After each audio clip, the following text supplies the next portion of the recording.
Quand on vit dans la rue, il faut s'économiser. Un petit café. Faut prendre son temps. J'ai compris. On parle pas boulot. En même temps, avec Ben, parler boulot. Hé, Note. Je m'appelle pas Benoît, je m'appelle Note. Non, c'est important, ça. Arrête, je le connais ton discours. Je présume que tout ça, pour toi, c'est l'ennemi. C'est un des rares endroits au monde où tu peux te promener dans les bâtiments aux normes, avec des gens aux normes, entourés de produits aux normes. Et ta connerie, elle est pas aux normes?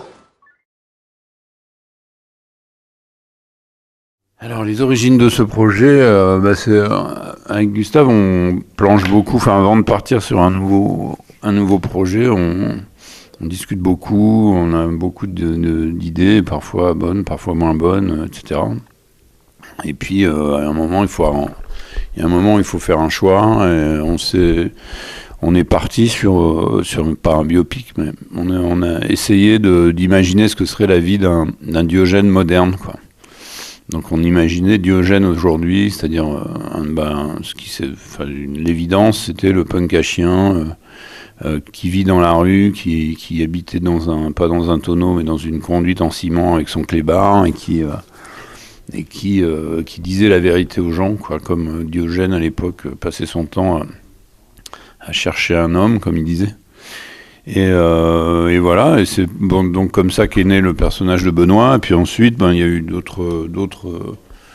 on a eu d'autres idées, etc. On avait vraiment eu envie de réunir Benoît et Albert, qu'on avait déjà fait travailler chacun de leur côté dans nos films, et qu'on adore tous les deux, quoi. Et d'ailleurs, on s'est étonné qu'il y ait personne qui ait déjà eu l'idée de le faire ou qui n'ait pas encore réussi à le faire. Et donc, il se trouve qu'en discutant avec eux, un par un, on s'est rendu compte qu'ils étaient libres à peu près dans nos créneaux potentiels quelques mois plus tard. Donc on s'est tapé dans la main, comme d'habitude. Et puis on a réussi à écrire le scénario et à se lancer, quoi. Il y a un individu un peu louche là en galère 2, tu peux aller voir ce que c'est? Si jamais tu fous la merde, frère ou pas frère, je préviens la sécu. Franchement, c'est je sais pas je sais même pas ce que ça veut dire, hein. Enfin, nous, dès qu'on s'inspire, enfin, dès qu'on a l'impression que ça ressemble à un film, on le fait pas. Donc il y a rien qui, jamais on dira qu'on a été inspiré par un film pour en faire un des nôtres, parce que c'est justement, pour nous, c'est l'inverse de la création, enfin de la créativité en tout cas. On va pas. C'est quand on se dit ah tiens, ça ressemble à ça, justement on le fait pas, quoi. Dans une autre idée qu'on avait eue avec Albert, justement, c'était de le faire enquêter sur le 11 septembre à New York et tout à coup, enfin en tant que journaliste localier qui partait là-bas assez frais pour faire une contre-enquête, quoi.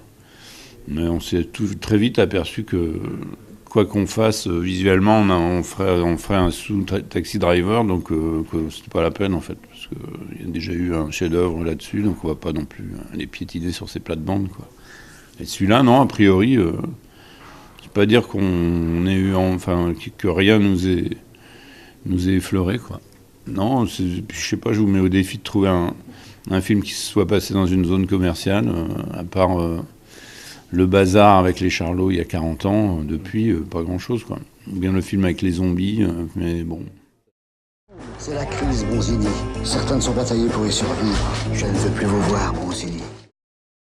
Voilà, ce qu'on a retenu de ce précédent film, c'est de encore plus s'attacher aux acteurs eux-mêmes, à leur potentiel, encore plus faire évoluer une histoire pendant un tournage, encore plus écouter son inspiration, pas hésiter à virer des choses écrites pour les remplacer par d'autres, etc. Non, ça nous a amené pas mal de choses, Mammouth, mais à chaque fois on apprend, quoi. Oui, chérie, c'est moi. Putain, je te harcèle pas. J'appelle tranquille, là, pas de pression. On pensait qu'on allait le faire, hein, parce que même dans le script de départ, il y a des choses, genre le gag où il arrive dans un angle mort, il fait ses 2 doigts d'honneur, etc. Bon, ça, c'est quelque chose qui était écrit. Mais après, une fois qu'on a été sur place et que l'équipe de sécurité nous a fait confiance et qu'on a découvert le potentiel de leur bécane, là, on s'en est pas privé, quoi. Ça a rajouté des plans qu'on n'aurait même pas imaginé, quoi. Parce que le fait de pouvoir faire carrément travelling aussi dingues, de faire des espèces de zoom avant hallucinants en extérieur, etc. Ça, on savait même pas que c'était techniquement possible, donc on n'aurait pas pu l'écrire, quoi. Jean, pour PC, ça s'arrange pas, j'ai encore autre chose sur la voie pompier, là tu peux aller voir. En fait, non, à partir du moment où ils ont vraiment dit qu'ils faisaient le film, après c'est quand même des pros, hein, donc de toute façon, je pense pas qu'on aurait eu de problème, mais il se trouve qu'aussi, comme on se débrouille pour tourner le film dans l'ordre chronologique, s'il y avait eu le moindre petit malaise, de toute façon, ça se réglait au fur et à mesure de l'avancement du film. Donc, par exemple, Albert était un peu tendu au début du film, mais ça tombait bien parce qu'il fallait c'était exactement son personnage, quoi. Et puis le fait de le détendre, par exemple, la scène de l'initiation à la marche, elle n'était pas écrite, donc on l'a écrite en pensant même à eux deux, quoi, faire un truc plus de complicité pour les détendre, pour les rapprocher, puis ça a amené d'autres scènes, et puis finalement, ils sont... Là, je viens de les quitter à Cannes, donc ça faisait quand même 6 mois qu'on s'était pas vus, et je peux vous dire qu'on a vraiment rigolé en étant en vraie complicité d'humour, quoi. Et qu'il n'y avait pas aucune bémol, aucune tension, enfin, vraiment pas, quoi. Vos 2 fils. Ouais. Qu'est-ce que t'as foutu avec mes cheveux? Et c'est pas vrai, c'est à la fois de l'improvisation et pas de l'improvisation, c'est-à-dire c'est de l'improvisation dans le sens où on peut dire à nos acteurs, voilà, ça c'est la direction, alors maintenant démerdez-vous, mais par exemple, c'est vrai que la scène où ils parlent tous les deux en même temps, au début du film, qui dure quand même assez longtemps, c'est pas écrit, quoi. Donc là, c'est de l'impro, dans le sens où on a dit à Benoît, voilà, enfin la veille, on avait un peu déconné là-dessus, sur le fait de ressembler à un animal sur une jambe, de pouvoir dormir sur une jambe, de privilégier les fouilles anales pour emmerder les flics, etc., etc. Enfin, c'était des trucs dont on avait discuté, on avait vanné là-dessus, mais... Donc on lui a dit, toi, ce serait bien que tu ailles dans cet axe-là, quoi. Et puis Albert, je sais qu'il a un home cinéma extraordinaire chez lui, donc le faire parler, on voulait trouver un sujet technique, mais bon... on lui a dit de partir là-dessus. Je sais pas, dans Altra, par exemple, il y a une scène où on voit un ambulancier qui parle de la clim. C'était pareil, Jean lui dit, on a d'abord tâté le genre de sujet desquels il pourrait parler, puis donc on a vu que pour la clim, il était assez au point, quoi. Mais on lui a pas écrit les mots, quoi. Donc, mais là, c'est une vraie performance d'acteur, parce que c'est complètement fou, quoi. C'est-à-dire de rester quasiment plus de 3 minutes montre en main à parler d'un sujet sans se référer à un mot écrit, mais en parlant tous les deux en même temps face à un troisième acteur qui ne moufte pas, c'est quand même un exploit, quoi. En le faisant en une prise, parce que bon, c'est pas la peine une deuxième serait forcément moins bien, puisqu'on sonnerait moins la surprise, quoi. Donc ça, c'est quand même et de l'impro et pas de l'impro, quoi, parce que c'est un exercice, on va dire. Ça va mal aller.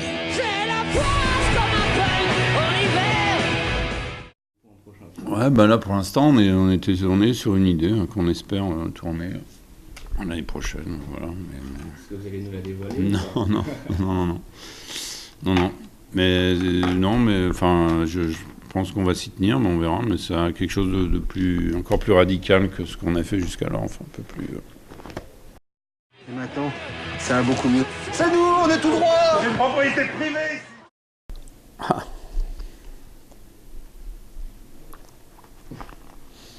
C'est assez compliqué. Enfin, moi, je lui conseillerais de ne pas faire d'école de cinéma, mais bon.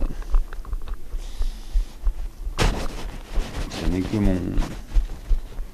mon avis, quoi. Le meilleur conseil, ça serait l'expérience? Ça serait de mener plein d'aventures en parallèle, mais avec des gens, de partir dans des aventures, de vivre beaucoup de choses. Et puis après, je trouve que tourner, à la limite, c'est pas... Enfin, là, ça dépend si tu parles de réaliser, quoi.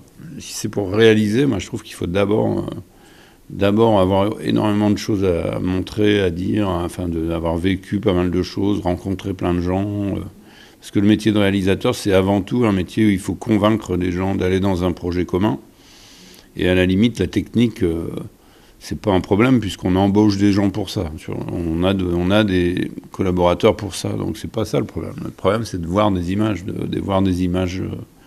d'avoir en tête des images originales, intéressantes, et puis des histoires, des gens. C'est de regarder les gens, regarder le potentiel des gens, le potentiel des lieux, le potentiel des animaux, le potentiel de tout.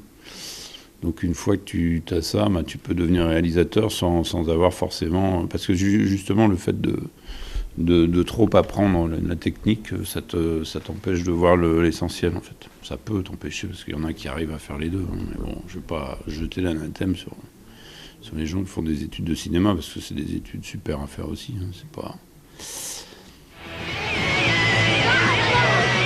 Pas mal. Ça va. Ah oui, ça va. Ça va pas du tout, ça.